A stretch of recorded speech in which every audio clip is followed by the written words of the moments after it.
While we're waiting for that, I did also just print hard copies of both the original agreement and the amendments to it. Have them in from there. last year. It's time for this group, so I'll just pass it around for anyone who would like. All right, let's call the finance and public property meeting to order on August 1st. All members are present. I'd entertain a motion to adopt the agenda as published and also approve the minutes from July 5th as published. I make a motion to approve the agenda and approve the minutes from the previous meeting. Got a second?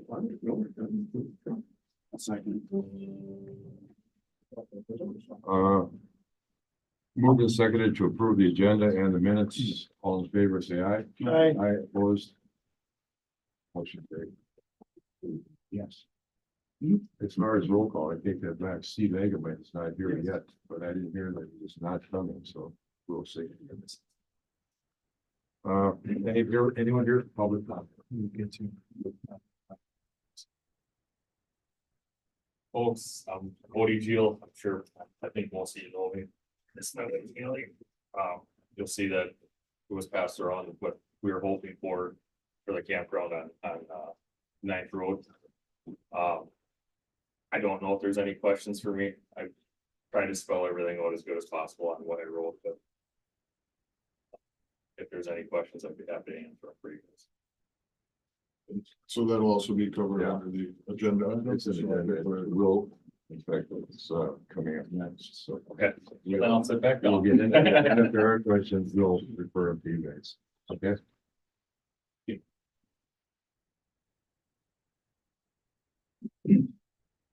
Okay, the next item on the agenda is the extension of the request for extension of the campground agreement. Cody and Haley were here a couple months ago, and I was under the impression anyway that they were gonna meet with Dave and Jeremy and come back with some kind of proposal to us.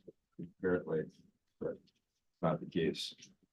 So anyway, there was a letter sent from Cody regarding the process in the campgrounds to date and what their anticipated plans are into the future. To me, anyway, it looks pretty reasonable, and I think at least my idea is that we're here to help them be successful, not to throw them under the bus or anything. So it looks like from the proposal, by the end of this year, 24, they're going to have 16 electric and water sites and 5 tent sites available. So that'd be 21 sites. By the end of 25, they're going to have an additional 8 more electric water sites, which would bring it to 29.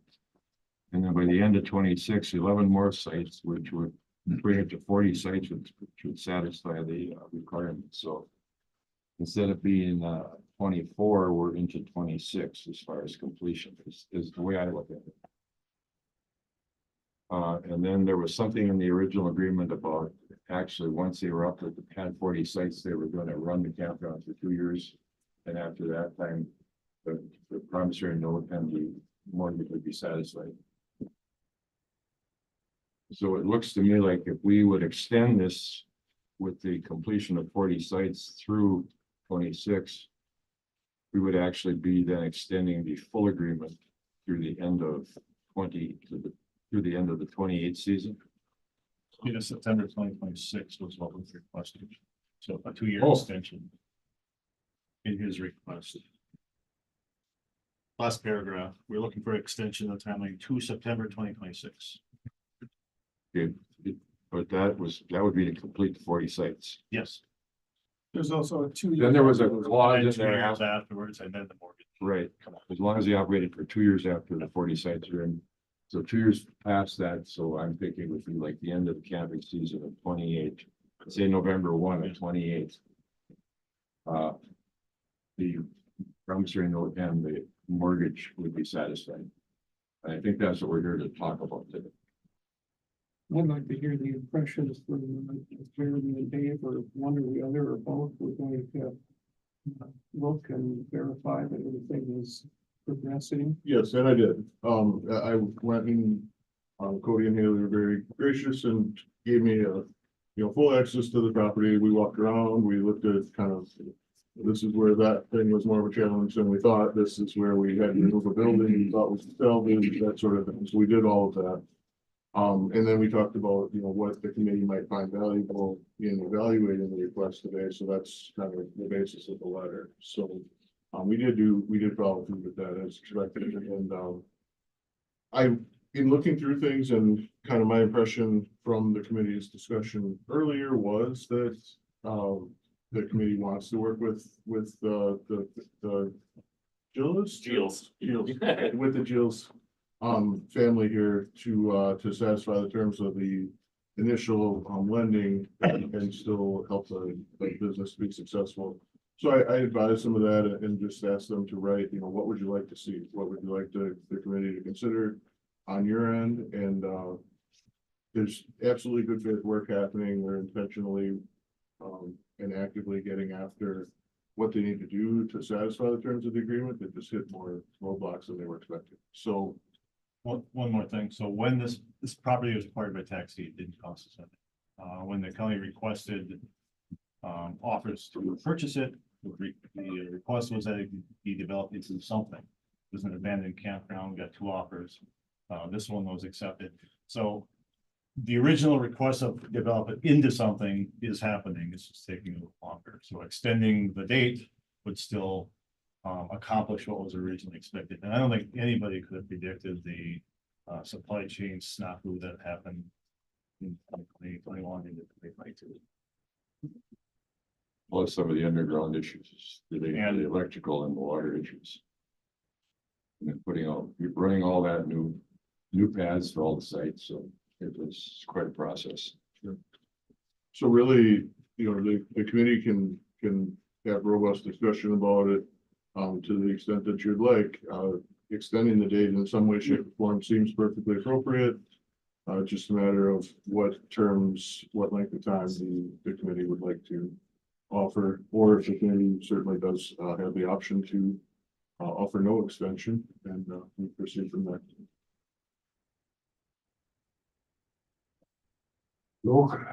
I think, given the difficulties they've had, we ought to consider bumping the schedule up by 1 year on each of those dates.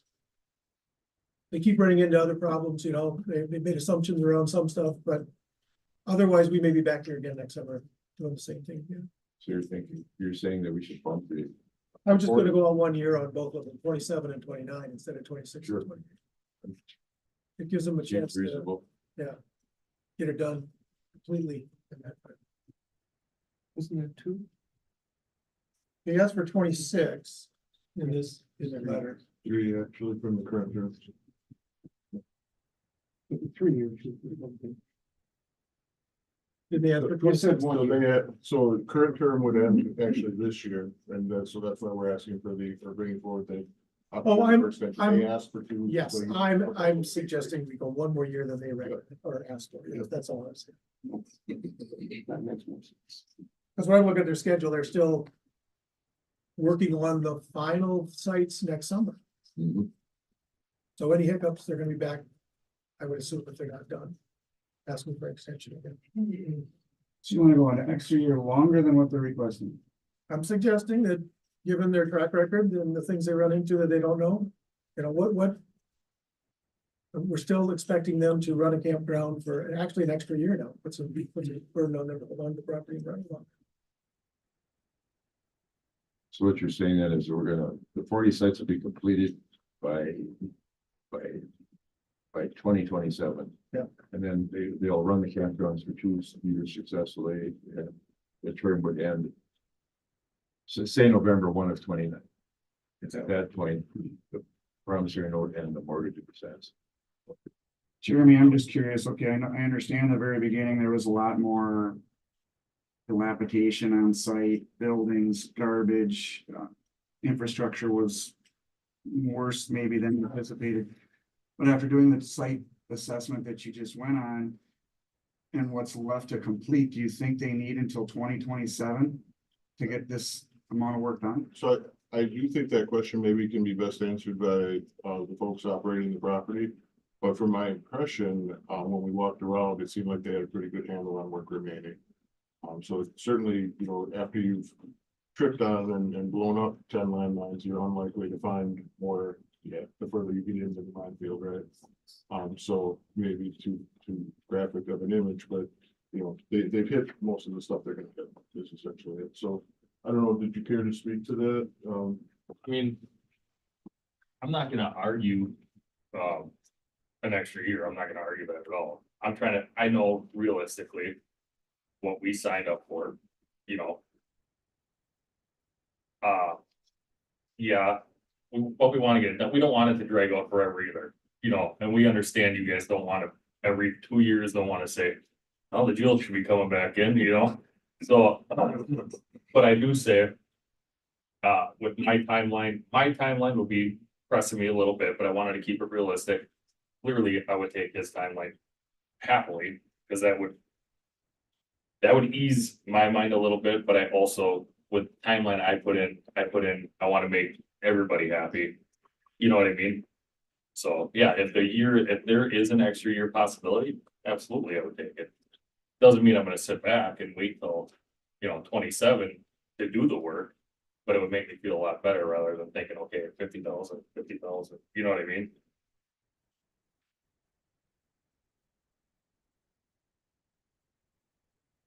Any other comments from the committee?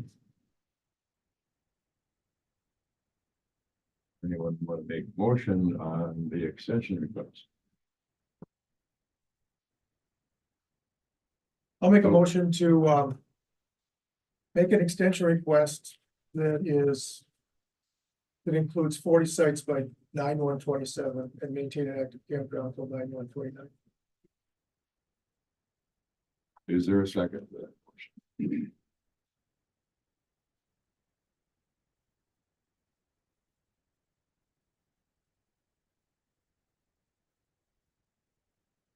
Is there a second to that motion?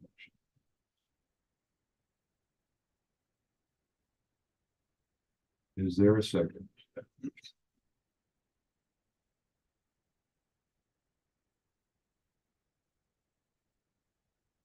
Question for court counsel. Can I, as chairman, second the motion?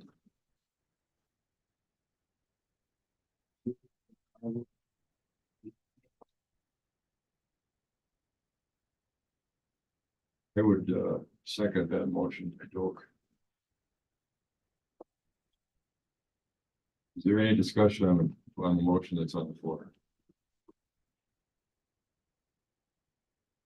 If not, all in favor of the motion signify by saying aye. Aye. Opposed? Nay. Abstain. Okay, we have 2 yes, 1 no, and 1 abstain. Motion to carry.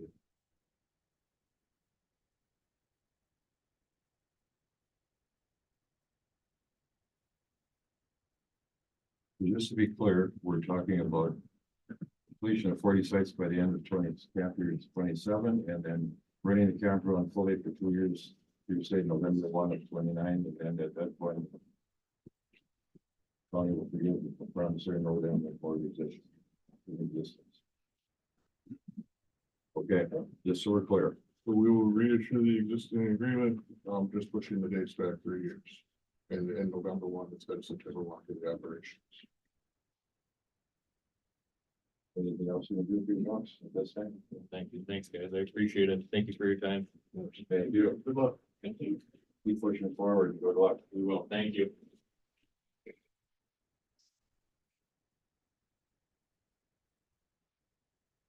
Okay, moving on to monthly administrative reports. There we have the monthly financials in the packet, also medical and dental and overtime. Paul, you want to run through any financial information? And if there's any questions on the dental or the overtime, we can fire them at Paul also.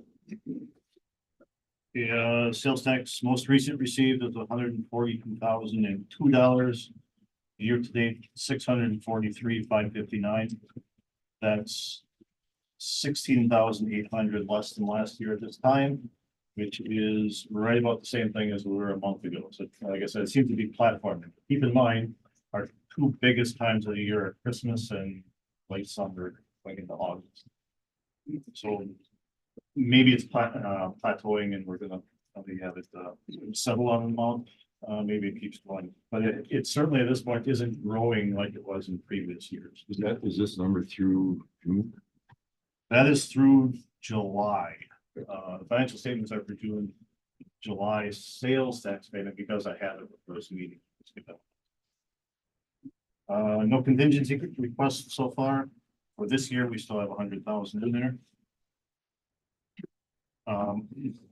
No individual departments except for what we'll get to the number 9. Stand out a few other miscellaneous items. The year-end 2023 audit, I was hoping to have the state.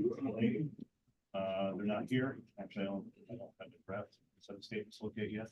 So the next available date is before the county board on August 20th. Usually those discussions take 30 to 45 minutes. So I'm thinking 5 o'clock on the 20th.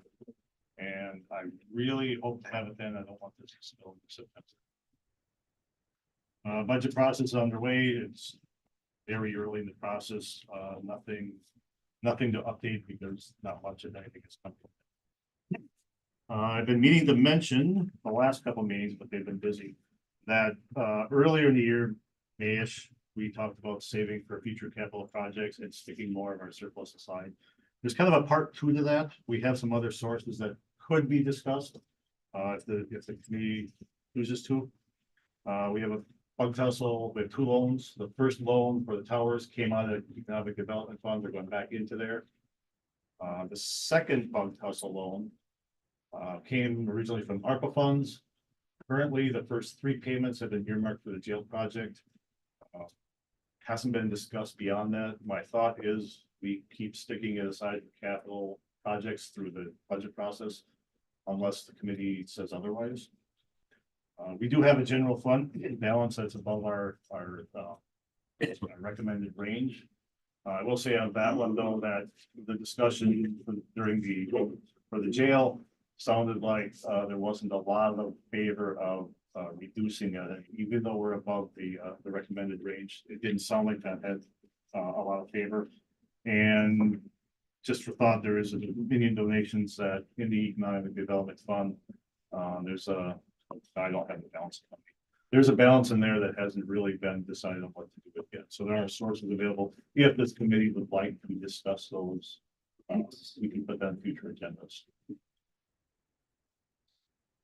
And then last but not least, the project at Elna Farms that had the first request for a conduit bond.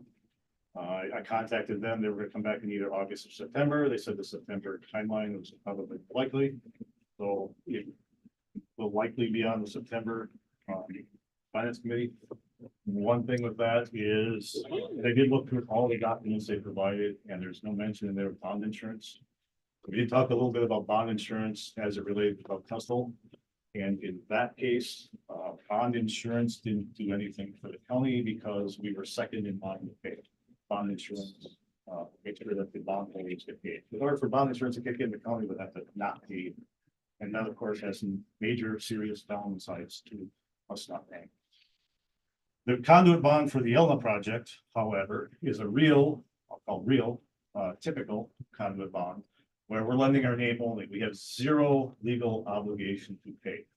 However, it's been mentioned in GFOA seminars and when I talked to PMA a month or so ago, that there's what they call a moral obligation. So a bondholder buys a bond, they seek to put his name on. So if the project fails to pay it, say, hey, Kewaunee, I want to be paid. And we'll say, we have no legal obligation to pay, which is true. We have no legal obligation to pay. So the question then becomes, and there's no clear answer, does that hurt us in the bond market later on? And I think the simple answer to that is require bond insurance, because then the bondholders get paid. And we can say, no, we're not legally required to pay it. However, we required bond insurance to make sure you got paid. Then I think we're okay. Is that a hard number? Can we, and by the way, bond insurance would be paid for by the Elna project as well. Us, I think that would that would, I think, help protect the name of Kewaunee County to the bond market by making sure they got paid under that so-called moral obligation. I think under the impression that this committee had when we went forward with authorizing that was exactly what you just said, that Kewaunee would not have liability or moral obligation, as you said. Yeah. By name, There is no, You know? yeah, there's no legal obligation, period. That's a hard fact. But if somebody sees that, oh, Kewaunee didn't, Kewaunee County bond wasn't paid, is there, and this is an unanswerable question, is there some lingering effect of that later on with the issues? what would the likelihood of that bond insurance, what would it cost to the project? I think, Any idea? no, I do know they look at that. Sometimes buying bond insurance can get you a lower rate. It's worth it. Sometimes it's not. So I think it depends on the project. This being a digester project would be different than, say, building a building where we may have bond insurance on. That would be determined by whatever risk the bond insurance company decides. And there is a possibility that bond insurance isn't going to be as a consideration too for when this discussion comes back. Either the company thinks it's too risky, or there's not a company willing to issue bond insurance. So when would we discuss making that a mandate? I will ask them to bring that bond insurance issue back with a proposal as it comes to the league. Otherwise, if they don't know about it and it comes time to vote, they say, oh, what about bond insurance? Not ready for it. It kind of throws a wrench to it. So I will make sure that they know about that before they come to the meeting. Presumably in September, it could drag out. So hopefully Cook is this conduit bond in terms of, you just need approval from the committee and it's done, or is this No. just like their first approach to us? The initial resolution was last August, September, last fall sometime. And then the anticipated return date was January, February. Well, it's taken longer for these, but the second one would have to come through finance committee and go to the board for final approval. What was the resolution? We would, when or what? No, what was the resolution? I'm not, so you, We would issue a conduit bond using Kewaunee County's name for up to $450. That number was big enough. And that would finance or help finance the project that the Elma Farm is dealing with a digester. so we've already committed, No, then what did we? we say? said we were likely to commit. So there was discussion. Oh, it was just, okay, it was just But an we initial. have no obligation until that second vote. Okay. Fine. Like anything else, you don't want to say willy-nilly yes and then say no later. The first vote, I think, was the majority, the second one does require 3/4. But this, when they come in September, they're expecting this committee to take that and digest it and give it approval, then, right? That would be their, we get a chance to review it and discuss it Yes. before we, Yeah. so there would be a subsequent finance committee meeting where we'd actually have to make a decision, is that true? No, this would be the second meeting, so one of them happened in the fall, the second one. But this will be the first time we're seeing the agreement. The first time. First time for two of you, the other committee members saw it. This is pretty good, everybody else here. Yeah. The agreement was already discussed in that meeting. The initial resolution, We already had an agreement. yeah. Yes, the county agrees to allow them to move forward. The final approval though is supposed to be. So all debt issued by county has to have No, I just, Yeah. was there a contract submitted before the first meeting? a contract. No, Yeah, so we're seeing a contract for the first time. we will see the final financing agreement. All right. We will see the final bond terms. We'll see a lot more details than what's in the first one. In September. I think what you're trying to say is in the first meeting, we did a preliminary approval. And now we're just coming through with the final approval. What I don't like is to have someone give us something in the meeting and say, we need you to either approve or nix this, so. I just want some time to digest it before you're asking for our decision. Oh, will I hand out materials to be voted on at the meeting? Oh, I don't like that either. I want to send everything possible with the agenda and I want to get done at least a week before the meeting. We received everything in ample time previous, so, I mean, No, I'm not accusing you, but I'm just saying, Yeah. sometimes we're pressed to make a decision Right. at very short notice, and I don't like that. I mean, I just rather have Yes. time. Stack of stuff to read this thing. It's not going to happen in 20 minutes. Looking forward to that. Right, You yes. gotta pass the bill to know what's in the bill. Great. There was a lot to read, but it was given to us. I guess I'm a little confused. Because I was under the impression that Big Yellow Farms came to the county or their attorney or whoever. And they wanted to issue bonds, I call them pass-through bonds, in order to take advantage of the county's interest rates. But at no time did I think that the county was actually issuing this debt. Our name is, We're cycling through is all, Yes. it's a pass through. Yeah. But yeah, we're not on the hook. So wouldn't you think that Galena Farm should be liable or responsible for getting that bond insurance, not the county? they are, we're not buying the bond insurance. I'm just saying, we're gonna require somebody to buy. Oh, okay. No, we're not, Okay, I was a And- little confused. yeah, Thank you. At their expense, right? yes. And they may be doing that anyway, because maybe it's an advantage with the rate. That's between the issuer and the bond holder. Thank you. Anything else? Can you go back to that previous subject? You said extra funds. Can you? Oh, yeah. You said maybe you should bring it to the committee for what? And I'm not sure. Well, what the you guys- committee wants to discuss setting more funding aside for future capital projects, like we did with the 2023 surplus. I can bring that back on a future agenda with a little more details, where it is, how much it is, what's available. And like a laundry list where you can say yes or no. I can bring that back. I mean, there's nothing on the agenda for discussion of that, but I can put it on a future agenda. So there are sources that may make sense to more aside. There may be some that, no, the committee and the board doesn't want to. I guess I'm not understanding it. Otherwise, it would just go into the general fund or? Yeah, just. It would not be partitioned off and set aside. Right. But is that not part of the annual budgeting process? We're gonna get that money in. It can be. So the Bud Tussle loan number 2 is being set aside because that was agreed upon earlier. I think it's worthy of a discussion. I mean, I'd like to understand it a little better. Because I don't understand it at all. Or if it's just one. If you have that committee level where you can ask what do we have available, I'm open to even one, but if the committee wants to discuss it at a meeting, we can add that in September. I think it'd be a good topic. Then it's out there and everything. Yeah. Understand what's being talked about.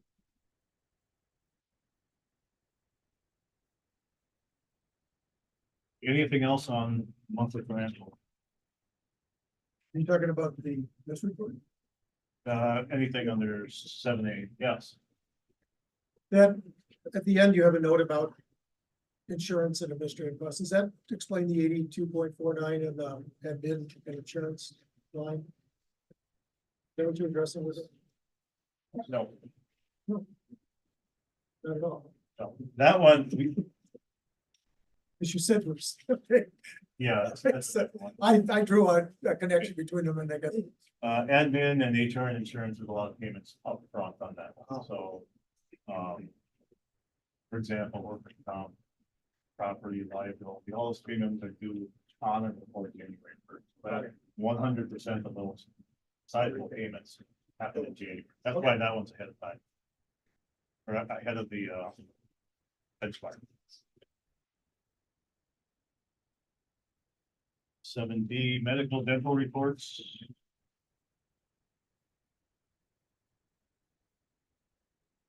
I don't have any real insight into this, other than what's on the reports. We are trending well. I do believe, though, that the information coming from Centevo is a little bit slower than it was from Humana. We had Humana for 20+ years. So the information flows a little slower, but it's still trending. As is dental. Any questions on that? Just for the committee's benefit, just really quickly, if you look at the medical loss report ratio, the probably most important kind of synopsis, first place to look is that lower right, where it's 88.01 right now. That means that we've, since we're self-funded, we've made available 100% of funds, so to see claims that currently 88.01 isn't that good for us. So that's the shortcut to reading that report, at least having some idea of what's all individual, but so we can dig down from there.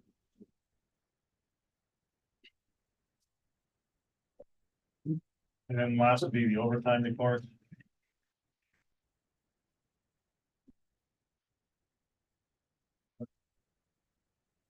There are questions for, again, there are questions for a specific department we can have. Respond, other than that. The sheriff is higher, I think, staffing level, so that they should have for quite some time.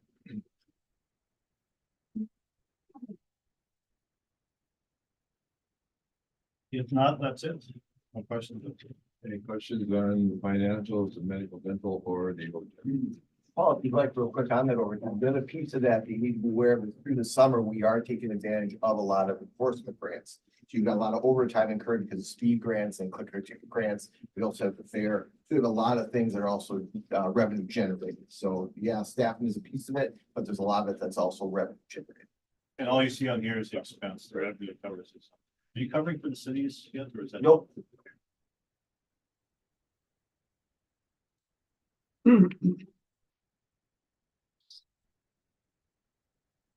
Okay, moving on, we have our esteemed treasurer here with us today. And you have the report in the back. If you would briefly run through this, I see we're finally making some money on our. Yeah, we're doing okay out there. And so this is the snapshot, again, at the end of June. So it shows us where we're at compared to our previous quarter and from 1 year ago. And it's pretty self-explanatory. We did have some CDs come due that we had at American Deposit Management. Rather than reinvesting them at this time, we have chosen to move it, keep it in the money market account there, where we are getting there we are getting 5.42% on the money market. So feeling very confident with that. So we're gonna look to potentially invest it, but right now we're holding on to that. But otherwise, it's pretty self-explanatory. Any questions on the report at all? I will bring up another part that is some of you may know that July 31st is when the second half tax payments were due. So that was yesterday. Just to give you kind of a brief overview, as of coming in this morning, we have roughly 600 parcels that haven't been paid that for their second installment. That means they paid the first one, haven't paid their second. So that to the tune of about $1 million we still have out. That will come in the mail in the next couple days, along with credit card. We also offer credit card, debit card, and e-check payments. If you pay your taxes by credit card, it's 2.39% fee that is added on. And that the county does not pay for that. That is paid for by the taxpayer who is making their tax payment. If you do a debit card, it's $3.95. If you do an e-check, it's $1.50. It continues to increase every year. This year, in the month of July, we had almost 150 tax payments that paid that to the tune of over almost $230,000 were paid by those 3 means. So e-check is a huge one. By the time people feel that A, they know it gets here, B, it's $1.50, and with the increase of the stamp and the envelope, it's a no-brainer for a lot of people. So we have seen a lot of increase in that, and it helps, make it easier for our customers to make their tax payments and hopefully not to forget to put it in the mail. So that's where we are. Out of the delinquent ones, the ones who did not pay their first installment, who have gone delinquent already, we were at 192 of those, to the tune of $330,000. So less than 1% of what we have. So very comfortable with that. Sometimes bad things happen and people just can't make it, but we work with them to get that taken care of. So just to kind of give you a brief overview while we're in the thick of tax time. How are we at then with the delinquencies as far as like multiple years? Yeah, we're doing very good. Right now, I'm working on the tax deed. I have 10 that I'm working on now. But I truly expect each of them to pay. So They do normally. okay. About a lot of the same people. So, yeah. Put off for another year, right? Exactly. All they have to do, and for those who don't know, for the tax deed, I'm working on the 2020 taxes. So the people who have not paid their 2020 taxes are the ones we're working on. And if they don't pay, then the county can look to take that parcel. So that's where we are with that. Any questions for me on anything else? Okay. You're welcome.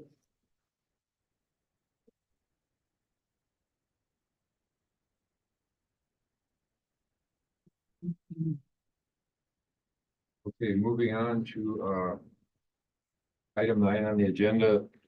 Approval of a 2024 budget adjustment. There's a memo in the packet from Paul outlining the issue here and what needs to be done to correct it. Just a brief explanation. Paul. I'll do a really brief. All right. So a miscalculation was made. I just need to say up front that this is all me. This wasn't Ed, this wasn't departments, this wasn't anybody else. This one's on me. I picked up the wrong column of rates. And because of some unique things during the budget year, I didn't catch it in time. So here we are.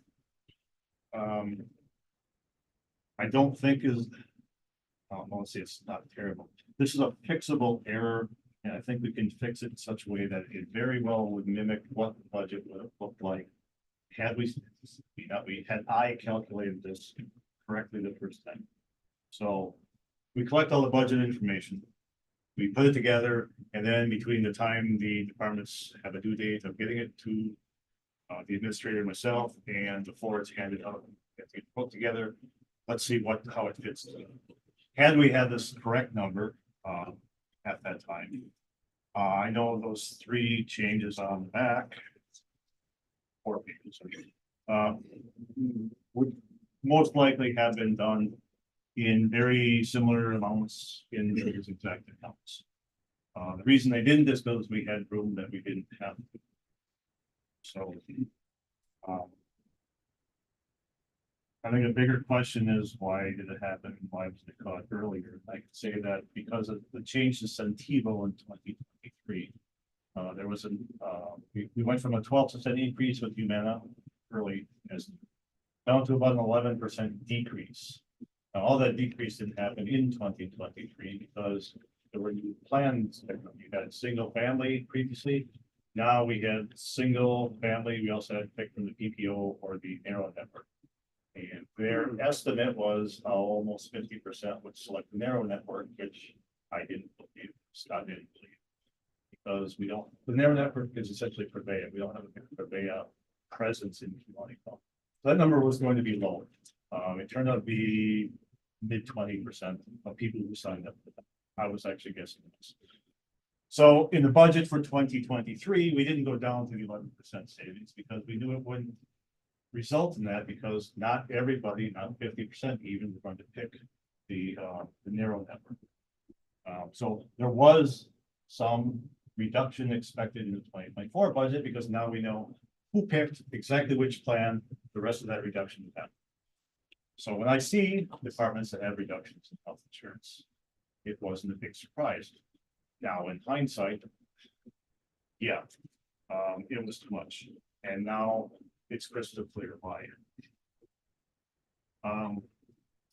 I will say that I had a conversation with Ed and he said that this budget was easier than he had previously had. A lot of things have changed. Well, you add this to it, and of course it's easier. It's $300,000 difference. So the other thing, it didn't jump out earlier because with health insurance, it's never exactly what the I just forgot what my benchmark. It's never exactly the benchmark because of the timing. Nothing's exactly. But between January and February is a little different. You get into May and June, like it's still off, it's still high, and it's still growing. That's when I really dug into why is it different. In my case, I have also retiree insurance. I just underestimated their insurance would cost. But then it's also spread out over every department.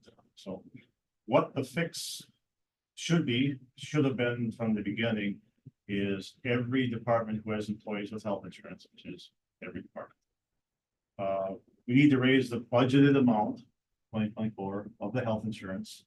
I calculated 16%. We're just going to do it across the board. Otherwise, I have to go count who had what plan, and the difference wouldn't be significant. Increase that expense in the 2024 budget. And then the offsets, to the best guess, would be what would have happened last fall during the budget process. We know we had room in, the sales tax. We purposely budget up that. So when we start with that, I put in what was there last year and then we adjusted up and down. Okay, adjusted up as we need to, I guess, sharpen our pencils. Routine raise. As we get everything together, okay, how do we make this fit and balance and be presentable as a balanced budget to the finance committee and ultimately the board? So I put in what was in there last year. We didn't need to raise it. We also have interest. We know that interest rates have gone up considerably. We do a best guess conservative calculation up front, and we always, Michelle's gone, but we gotta say, okay, we're gonna come back to interest. We'll see what we need and where we need to fall with that. And then we had a few items that went to fund balance, some that still need to, some was an increased guess because the jail had just failed. And we have new jail, old jail. Old jail, at that time, we thought we were gonna have more money going into it. They had 20,000 for the front doors. There were some other items that will possibly, probably, maybe coming up in 2023, 2024. So we upped that a little bit. Now, in hindsight, the doors is probably all that's gonna happen this year, but at the time of the budget, we didn't know that. At the time of the budget, we knew that sales tax was low and we knew that interest was gonna be better. So those are the two we would have adjusted to make the 2024 budget balance. So that's the three accounts I'm getting in the adjustment. The other piece of this is the highway in Winter Park. Highway in Winter Park have revenue that cover it, so Winter Park is pretty insignificant, but highway, if you have higher costs, the customers, all the customers get billed for the incidental labor. So revenue from the highway enterprise fund will cover the highway's portion for it. It's everybody but Winter Park and highway that we had to come up with about for. That came out to be $299,000 and $235. We split that between reducing the general fund transfer to fund balance for those jail items that we probably no longer need. And increased sales tax revenue from 14.25 to 15.5. We got 1.7 last year, so there's still a cushion there. And we want to keep a cushion there because the sales tax by nature will drop when the economy goes sour. Then the last one was interest on investments. We would up that by 111,000. So right now we budgeted 440,000. We already surpassed that this year. So even upping that by 100,000, we still have a cushion. Again, we don't want to go too far with that because again, 2020, we got back to normal interest rates. And within 30 or 60 days, they dropped back to virtually nothing. So we want to keep some cushion there. This can be done. We still have a cushion, so bigger, like the Geo said, a bigger cushion would be better. But this is what we would have needed to do. Have a balanced budget for 2024 in the original presentation. So there are easier answers we could take to see if we take from balance. But I think this is the adjustment that needs to be made because the 2025 budget process starts in 2024. So we want to make this. We want to make this reflect what could have and should have happened in 2024, so we have a better starting and comparing point for 2025. So are there questions?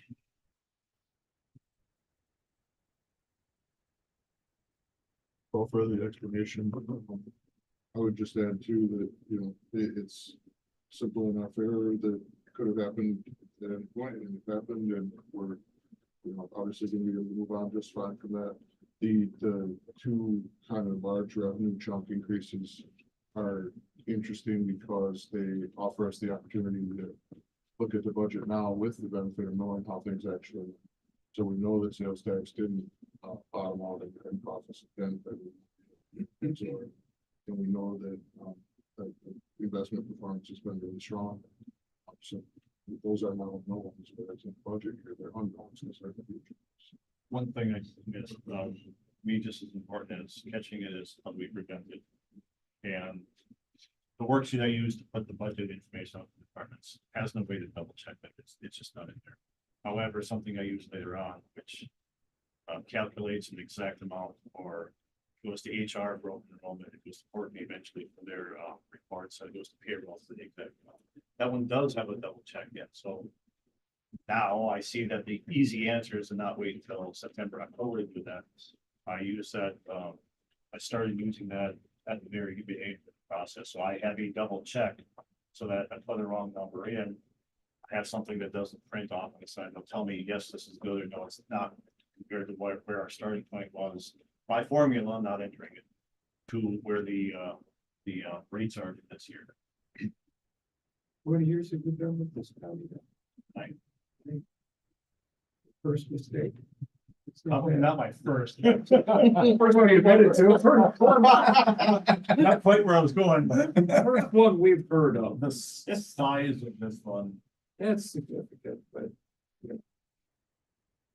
The thing is, that between now and the end of the year, we still have to pretty corrective really affecting any of the revenues or Yeah, we have it covered. Last year we had $2 million. I seriously doubt we're gonna have another $2 million surplus. in general. That was, I don't think that's one thing.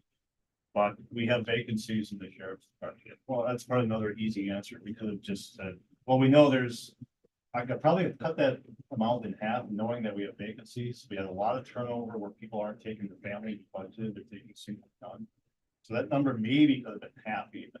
But again, the starting point is important, or we're just kicking the can over. Jeremy. I think your breakdown is a lot more accurate, like you said, to reflect 2024 going into 2025. Otherwise, to just fill the hole and make up the deficit, that's easy. We got the revenue, but it wouldn't be accurate. And obviously, you know, we won't, this year's budget cycle already, it's aware of this, so we're making the adjustments in the budget that we bring forward in a month or so. We'll be on point. But where we stand, what we recommend for next year. I would have just blamed him. He's not here anymore. He wouldn't know.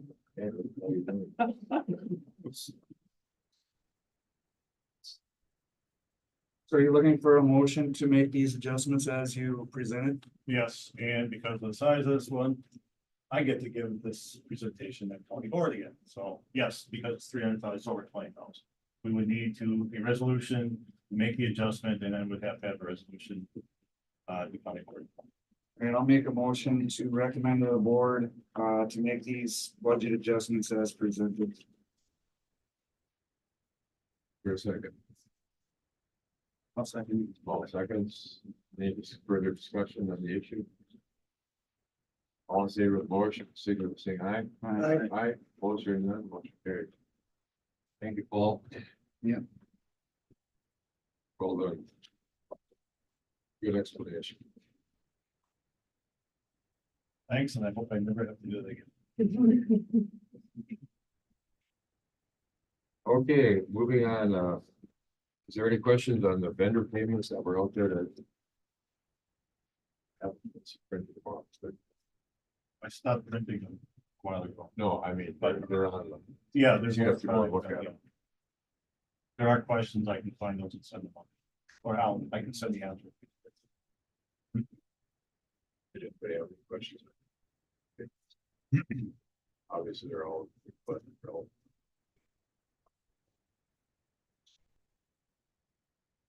Okay, item 11, I entertain a motion to approve the supplemental payroll and it's distributed. Moved by Make a Joe, motion to approve supplemental payroll.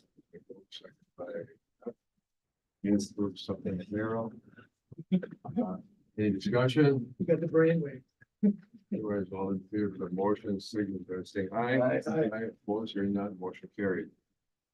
Any other matters coming before the committee? Do you have anything? I do not. Paul, anything further? I covered everything. Mr. Chairman, anything? No, Any committee members? Dave? Anybody that have anything for the committee? Okay, very good. Okay, you said, mentioned something that you'd like to meet at 5 o'clock on the 20th. 5 o'clock before county board. Assuming that the audit reports are. Okay. And I'll follow up today to see when that's gonna happen. I'll emphasize the 20th thing. Okay, we'll, at our next meeting, we'll say August 20th at 5 o'clock for the review the audit. That basically what we're gonna do. And then our next regular meeting would be, Friday, September 6th at 8 a.m. Say it again. September what? September 6th, Friday, September 6th, 8 a.m. 20th. If the 20th is not a goal, you'll let us know. Or I'm I'll- pretty sure it's gonna go. I really don't want this to go into September, but I believe they'll be ready. Right. But I will let you know if nothing's going to come up. So either an agenda will come out confirming it, or I'll send another email saying, no, it's not gonna happen. To the committee. Then if you don't want to do that in September, we can always call a special finance.